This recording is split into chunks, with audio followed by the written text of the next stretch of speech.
Okay, well, I hope that I can give you sort of not an overview exactly, but sort of an image of wide bandgap power electronics, power applications, and also, if we have time at the end, I might talk to you about some future developments in terms of the wideband, in particular the silicon carbide power technology. So this presentation, I have to thank a lot of people. I work with a lot of really brilliant engineers and scientists. It's kind of like working on Big Bang Theory with Sheldon and all those characters. They're all really brilliant guys. But we'll help with this. John Mukin and Jeff Cassidy were big helps here, as well as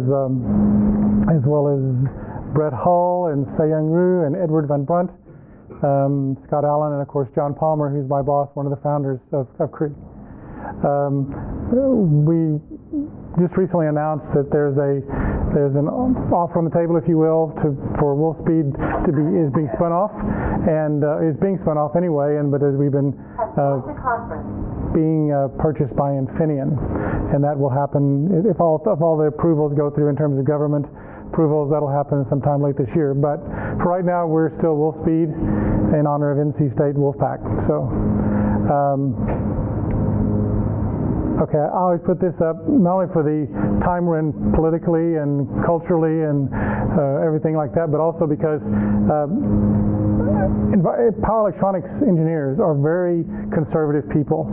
They don't like to change things because they know what they've done, they know what works, and but silicon carbide, and I'm going to talk really about silicon carbide power for this talk, it really does change the landscape. And so things that, it ain't what you know that gets you in trouble, it's what you know for sure that just ain't so. So that's one of the bigger challenges and one of the reasons I wanted to speak here today was to kind of get people aware of what silicon carbide power can do for you and what the advantages are and why you want to use it. Okay, so. Just to let you know, Wolfspeed Cree is a vertical company. We start off with basic silicon carbide crystals. We wafer that and make epitaxial material for the active device area. And then we fabricate devices and test them. And then we do packaging and modules of these devices. And so we've been around for several years, and we have quite a background in both in the devices, the materials, and the modules. So.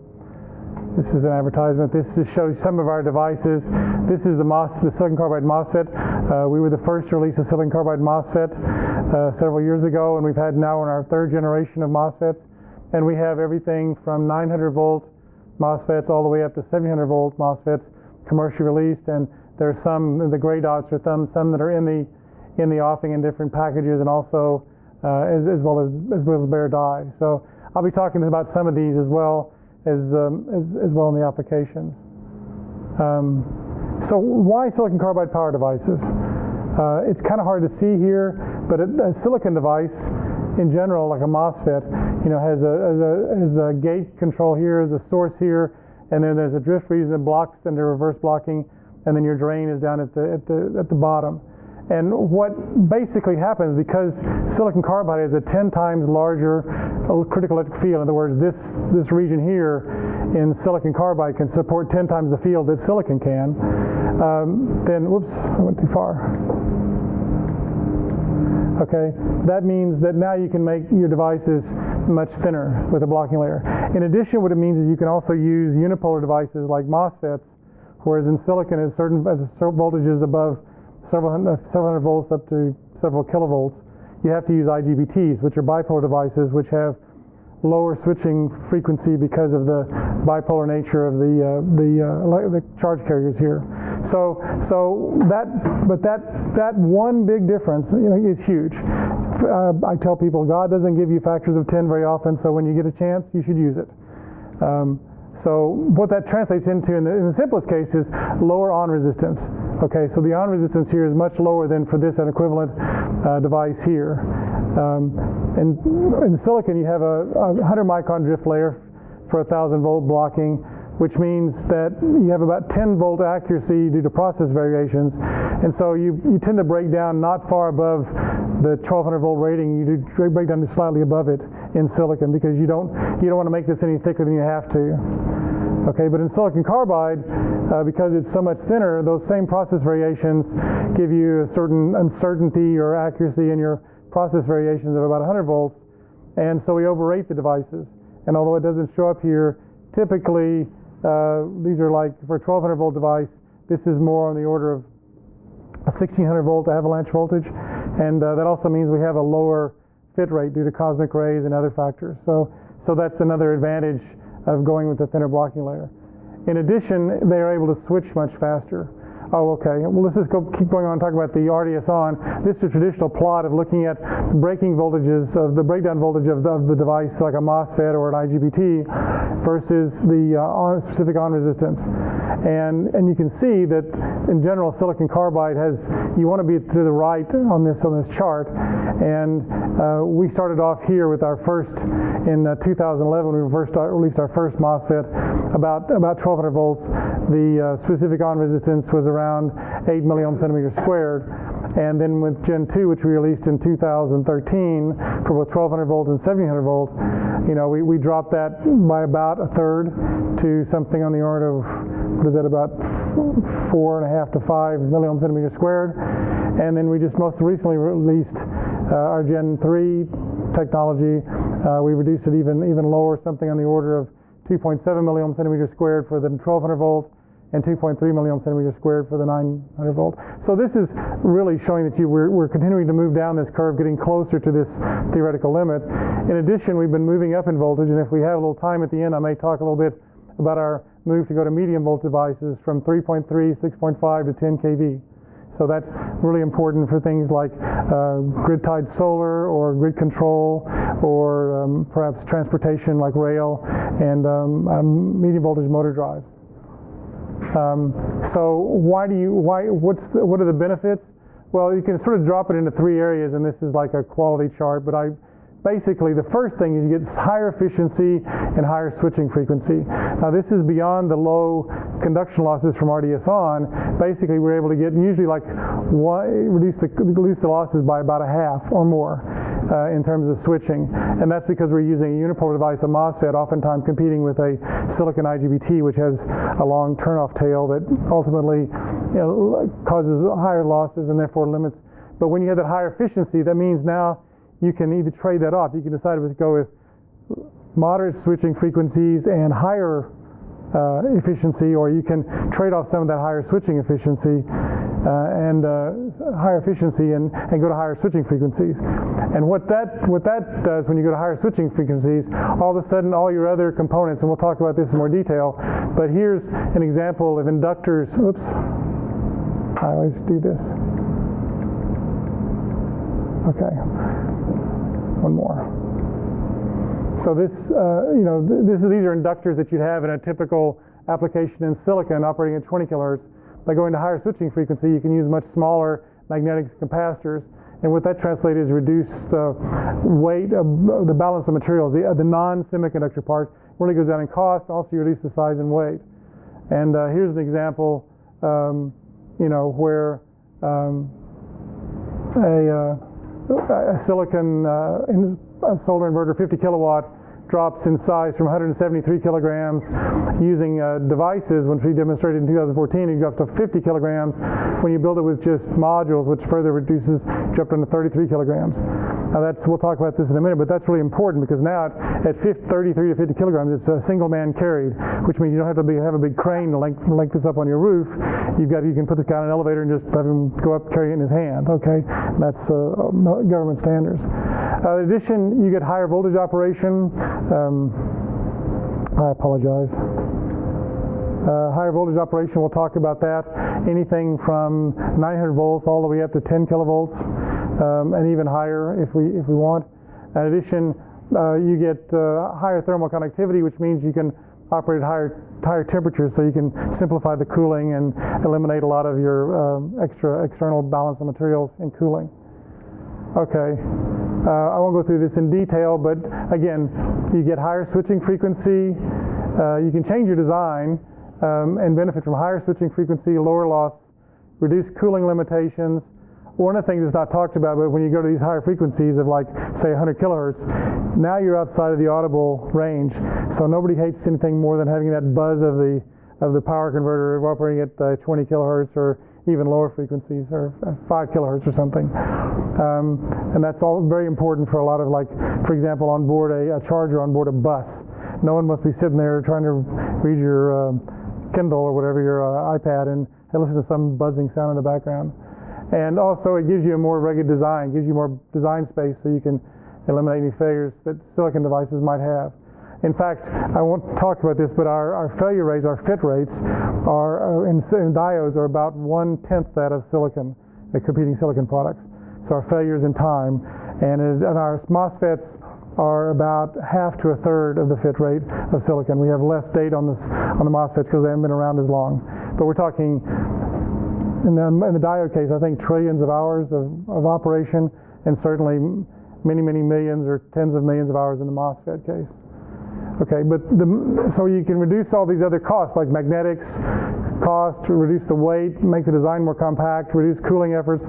But the key thing here is when you're thinking about silicon carbide power, it is not a one-for-one replacement. You don't just take out a silicon IGBT module, 1200 volt, and plop in a 1200 volt silicon MOSFET module. You can do that, but there are other advantages you can achieve if you redesign your system to take care of these other things like magnetics, weight, cooling, and things like that.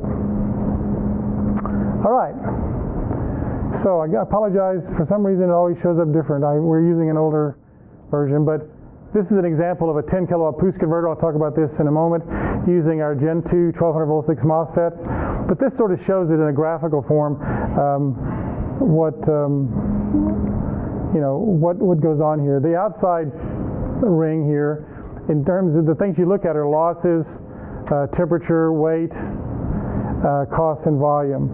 Because you have lower losses, about a 25%, in this case it's showing about a 25% reduction in losses for this boost converter.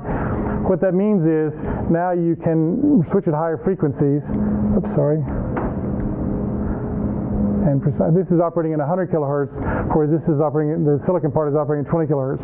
So we've traded off some of the improvement in efficiency by going to higher switching frequencies. What that means is that all your external components, your capacitors, your inductors, and even base plates, things like that, weigh a lot less and take a lot less volume, and that translates into lower cost. Even though the individual semiconductor chip is more expensive, the overall system cost is lower. In addition, you can reduce the temperature significantly because it's more efficient, and that translates into about a 1% improvement in efficiency translates into about a 30-degree reduction in junction temperature, which means everything can operate at lower temperature and be more reliable, and also simplify your cooling.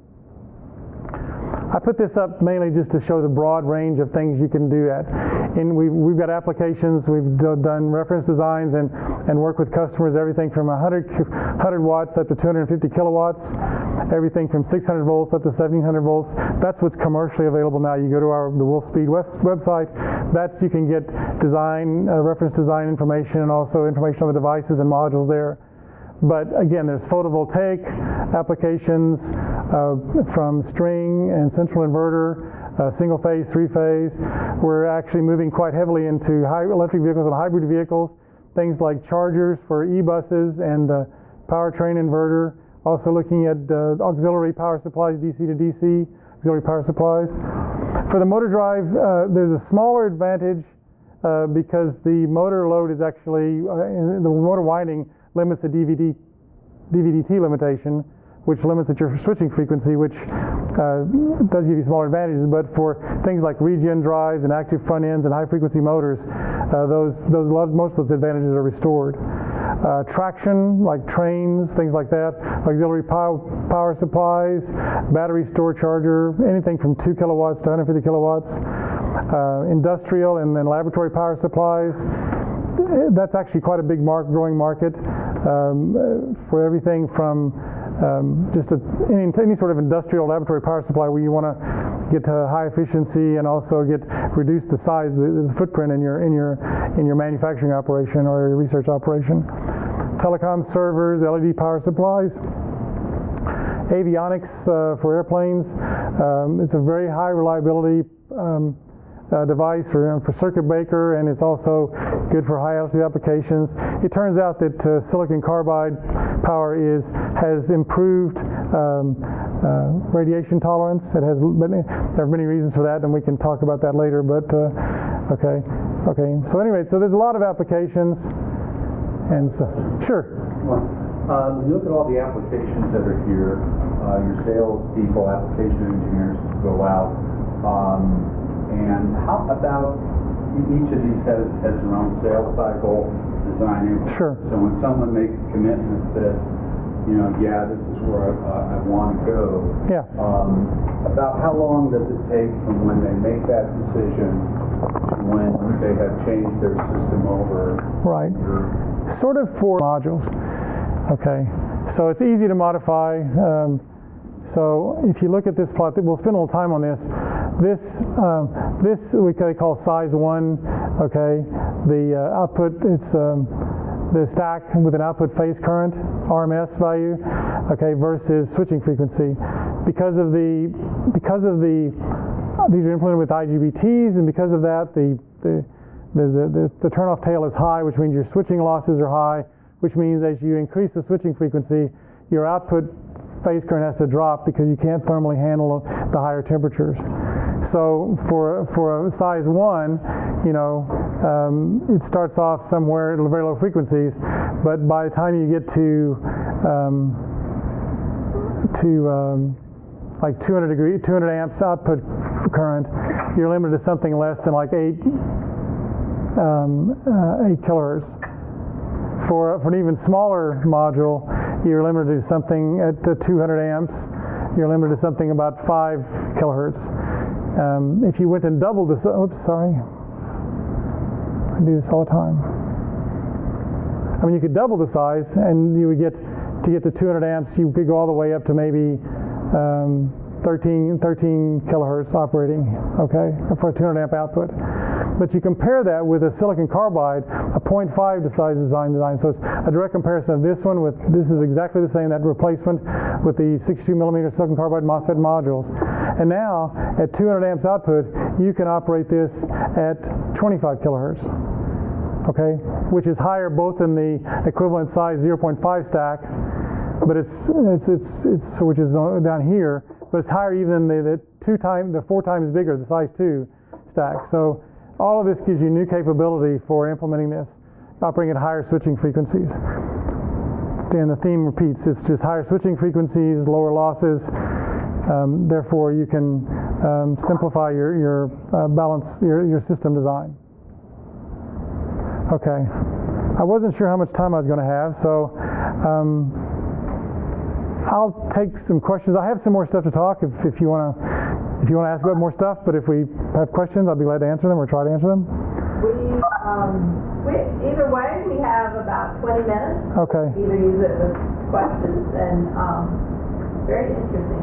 Okay. You want to do a question? Let's do the questions on this, and then if we have a little time, I'll show you some newer stuff, some of the neat stuff we're working on. Yeah. Okay, so the Korean wolf speeds, the forte was to develop the devices, and what you're showing is a lot of the applications, the design of the power electronics, the converters. Right. That hasn't historically been the concentration, but I'm assuming that that's used to help get the products into the marketplace because of the conservative nature. Right, and we do a lot of reference designs and a lot of application support. I was trying to show you kind of what the applications were. I mean, I can talk to you all day about our strengths are in order, like vertically integrated materials. That's a great strength. It's not, the silicon carbide materials are very difficult, very challenging to grow, and right now all of our fabrication is on 100 millimeter wafers, which is small compared to the silicon world, and we're just now transitioning to 6-inch or 150 millimeter wafers. But in addition, we have a total fab located over in Durham, RTP, which is vertically integrated. I've not even pointed out the other half of the fab is actually a GaN fab. We're one of the largest manufacturers of GaN hemped power electronics. It's for RF. So I tell the difference between a GaN hemped for RF and a silicon carbide MOSFET for power is, a silicon carbide MOSFET for power is like few hundred volts, 900 volts, up to maybe 10 kilovolts, and like 100, several hundred kilohertz. Well, anywhere at the higher voltage, maybe 20 kilohertz to several hundred kilohertz, or maybe even close approaching a megahertz. Whereas in the GaN HIMT, it's a 50 volt device, okay, or 25 or 50 volt device operating at gigahertz frequencies for things like cell phone base stations and radar and stuff like that. But yes, traditionally we have been, and then in addition, we've been doing some of our own using more traditional modules like the 62 millimeter modules I showed you. But then with the acquisition of API, we moved into more advanced module design for much higher, taking full advantage. When you operate at these high switching frequencies, you have very high DVDT and DIDT, so you have to worry about parasitic inductance, things like that. So, but short answer to your question is yes. What I've shown you is more why you want to use this stuff. And this is stuff that you can go, if you want to buy a reference design, they'll sell it to you or show you, help you out with that. You can go to our website, go to our customer, our application engineer, and they'll do that. We're not in the business of developing the applications, only that we saw the same thing in lighting, by the way. We made LED chips for lighting. And we found that after a while, it was really necessary to get into the light bulb business. We had to actually make light bulbs to sort of tell people how to do it, because there was a reticence in the lighting industry. So the same thing is happening here. So, and with Infineon, with the acquisition with Infineon, that will accelerate. Yeah. Other questions? Yes, sir. This is sort of related to that question. Thinking about the last application you showed, the drop-in replacement modules for the conventional, are you sacrificing anything by designing those modules as drop-in replacements? Yes. Let me just go back to that. This module here is a traditional 62 millimeter half-bridge module with an upper and lower switch and anti-parallel diodes. One of the things that's happening is that we're able to use the body diode inside the MOSFET, so we can eliminate this external anti-parallel shock key. So if you're really into things, anti-parallel, I'm sorry, I'm lousy with these things. Okay, but there is a P-N junction diode inside the MOSFET that we can use as the anti-parallel diode. But also, the parasitic inductances in the module are designed around a silicon limitation of switching at lower frequencies. So we need to get past that. I can show you in just a second some modules that the folks out in Fayetteville are developing, which really do try to minimize parasitic inductances, try to get the power density much higher. So yes, we do this. I want to show this to show that there's a half step. You can just replace. This is not the, if you really want to take full advantage of it, you need to go to make a better module. But yeah. And go ahead. Any other questions? Yes, sir. So we have seen silicon carbide MOSFET, JFET, and BJT in the market. Yeah. Why not IGBT? Actually, we do have an IGBT. We've had a couple of programs, R&D programs, to develop 15 kilovolt. We've even gone up to 15 to 20 kilovolt IGBTs. Okay, you remember that picture I showed you where I showed you that 10 times the critical field, that the silicon parts are 10 times. Well, that same thing applies to IGBTs. If I compare a silicon IGBT with a silicon carbide IGBT, we're 1/10 the blocking layer thickness. So we've demonstrated, we had a program working jointly with NC State, Subhashish Bhattacharya, where they demonstrated it's called a TIPS, which is a solid state transformer, operating at much higher switching frequencies on the order of up to 20 kilohertz or 10 to 20 kilohertz switching frequencies, which is in silicon. First of all, there is no 15 kV silicon IGBT. So if you were to, you'd have to stack two or three of these silicon IGBTs together and make a multi-level topology to do it. So there, the switching frequencies are like kilohertz in that range-ish, when we're like operating at 10 to 20 times that. But yes, you can do that. And the reason we haven't done that is because we think that the breakout silicon carbide MOSFET technology probably will be the superior technology. Okay, in silicon, where does that transition occur from silicon MOSFET, like a cool MOS, to a silicon carbide IGBT? A few hundred volts to a kilovolt, somewhere in that range, right? Well, if you get 10 times the field, that same thing should apply in silicon carbide, except now it's going to be at a few thousand volts, say 6.5 to 10 kilovolts, that range. That's when that breakover. So it's right now we've just been working on up to the MOSFETs up to 10 kilovolts, but we've done silicon IGBTs from 12 to 15 to 18. We've even done like a 27 kilovolt. It was a demonstration, but yes, silicon carbide IGBTs are definitely on the roadmap. It's just now, but there you're really talking about a major redesign. There's no drop-in replacement. There's no 15 kV silicon IGBT. So, I mean, we could build 6.5 kV silicon IGBTs. We might look at that too, but 6.5 kV and 10 kV and up is the IGBT world. It's like one of those gray areas. Where does it overlap? So, yeah. Yes. How are the reliability specs for silicon carbide MOSFETs? Like, how is it improving over the time? Yeah, I don't actually have that slide in here, and I'm trying to remember it from memory, but I think the fit rate was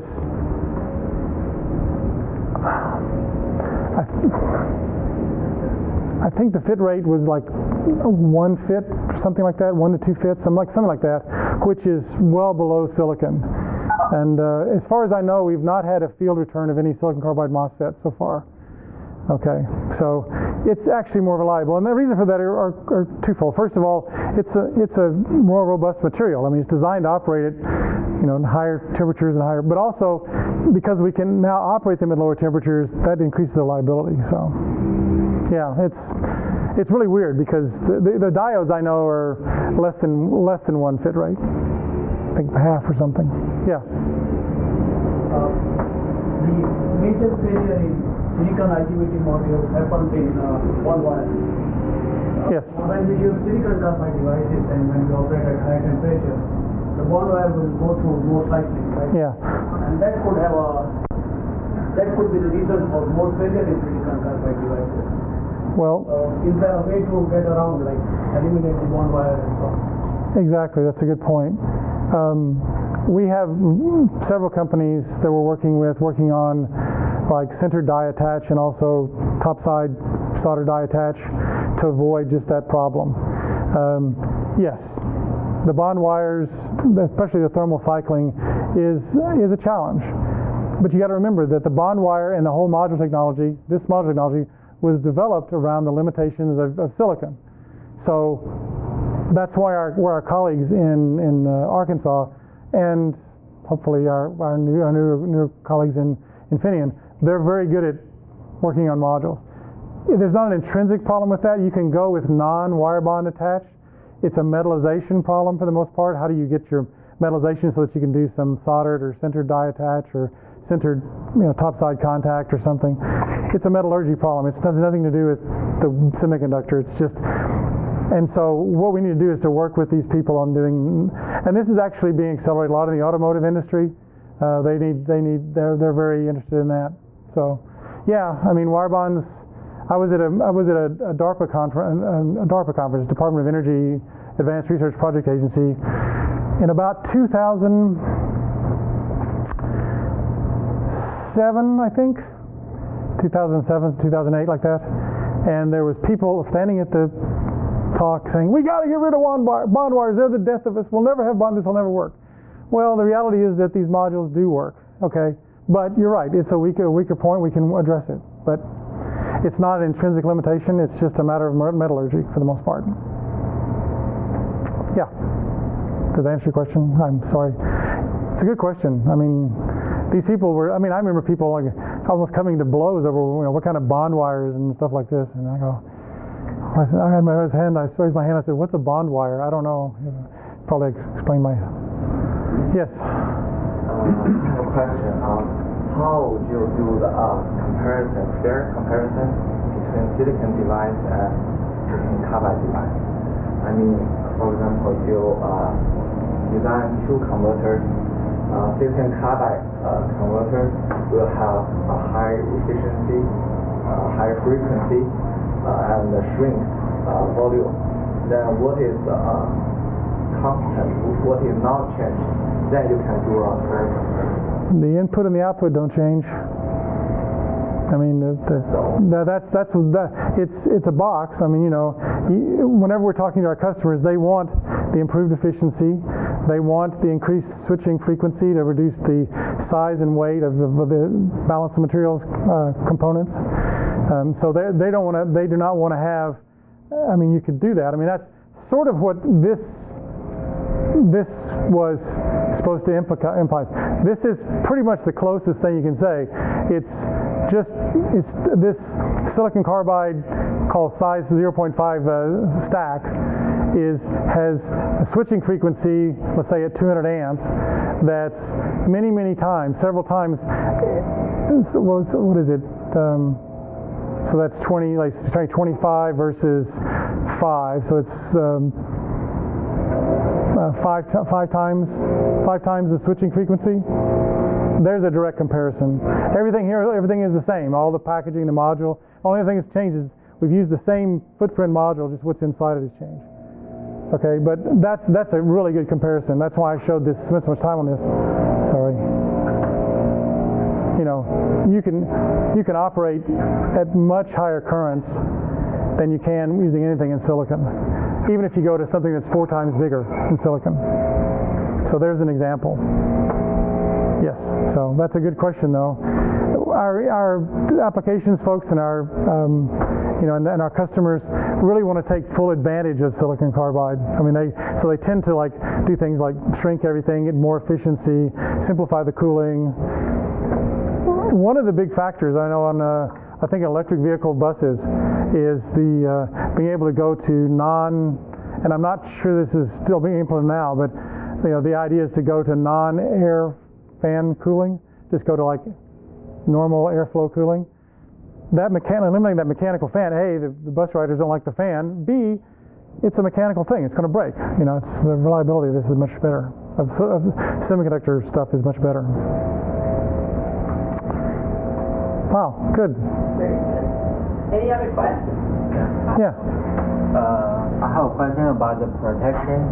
So compared to silicon IGBT, silicon carbide MOSFET can switch faster. So do you think that this will create more challenges for your protection, like short circuit protection or current protection?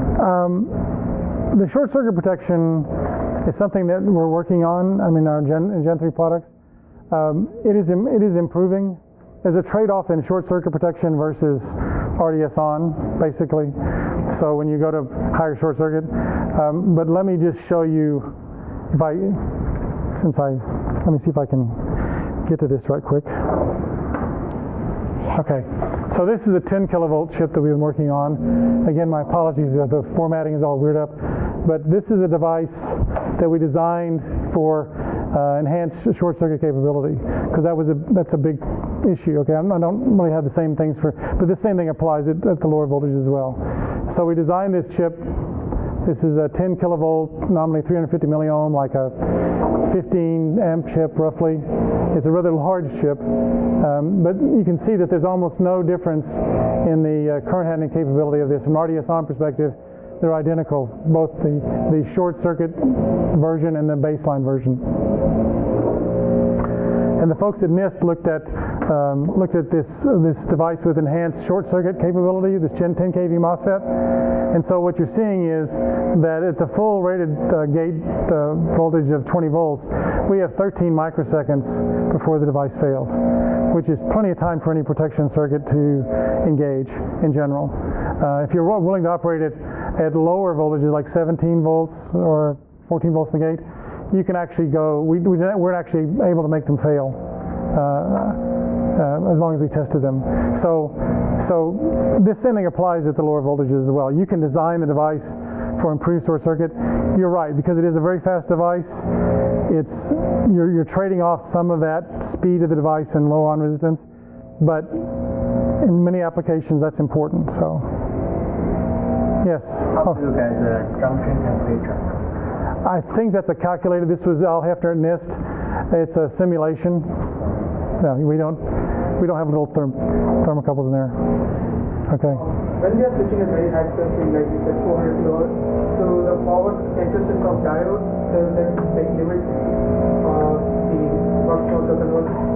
Oh, the built-in diode, you mean, the body diode, or JBS diode? No, the JBS diode. I don't actually have a plot that because it is a Schottky diode, a junction barrier Schottky diode, compared to in silicon you would implement with a PIN diode. It has no reverse recovery. It has a little bit of reverse recovery, sort of capacitive charge, but it's not limiting your frequency whatsoever. What about the power recovery, like the power characteristics time it takes to get on? I don't think that's ever been a problem. I mean, it's a very fast diode. So again, it's 1/10 of the blocking layer thickness, and it is a majority carrier device. So it shouldn't. Compared to silicon, it's not a problem. I'll say that with some certitude, but I've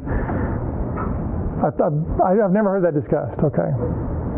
And then the body diode, which is the p-n junction side, the MOSFET. That also is a very fast diode. It is a bipolar diode, but it's certainly capable of operating at those switching frequencies. Yeah. Yes. The change from the silicon to the silicon carbide, from the IGBT to the MOSFET, gain that you can increase the frequency from 20 kilohertz to 100 kilohertz. Is that the limit? Is that because of those advantages of size and weight? No. If you remember that, I'm not going to be able to do this. No. Basically, if you remember that hexagon thing, we improved the efficiency. We had 25% lower losses. Or we went from 1 to 0.75, okay, in terms of the losses, okay. But we went to 100 kilohertz as well. So we could make a trade-off there. We could either go 20 kilohertz and get even more efficiency, or alternatively, we can give up some of that efficiency and go to higher switching frequencies. I think, 400, several hundred kilohertz is certainly in the range. It's just a trade-off. Are you willing to give up that efficiency? So it's that trade-off. So it's huge. Sorry. We should probably stop, but let's thank him. This is awesome.